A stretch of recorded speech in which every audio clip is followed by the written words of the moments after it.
pure or mere harmonization in law in the EU did not actually bring common standards in asylum procedures. For real harmonization, we do not only need moving forward with the legal harmonization, we do not only need a reform of EU asylum acquis. What we also need is a much better common knowledge basis for decision making and for asylum procedures.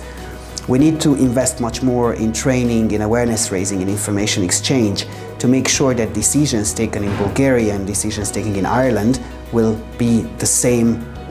decisions in refugee cases. This is something that the recent challenges has shown us, and I think it's a very positive example in the Prague process, but also in other international initiatives to work towards this end. And it will be very important that, for example, the European Union doubles its efforts to this end, not just within the EU, but in other regions, and not only in the Prague process regions, but, for example, other regions of the world, to help to spread the message of training and of proper up-to-date knowledge sharing. Very often asylum seekers do not have material proof, they don't have documents, they don't have anything to prove their case. Credibility assessment is conducted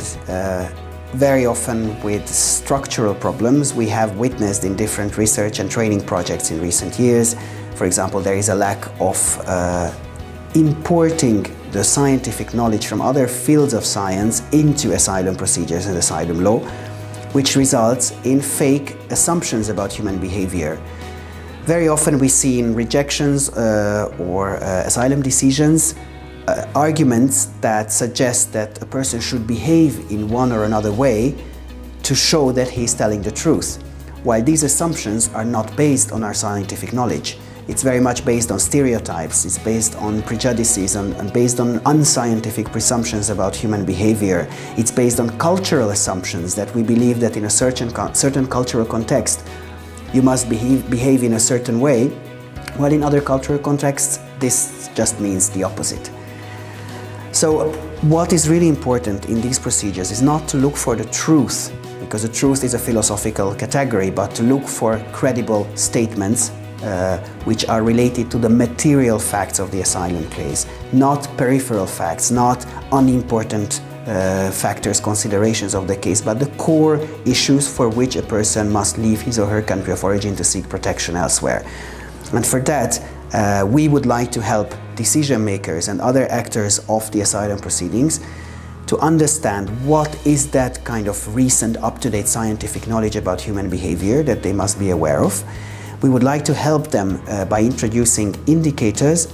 for credibility, which are not omnipotent indicators. These are not indicators that will tell you whether the person is telling right or wrong, or the truth or a lie, but will help structure the decision, help make a better structured and therefore a better decision. And also,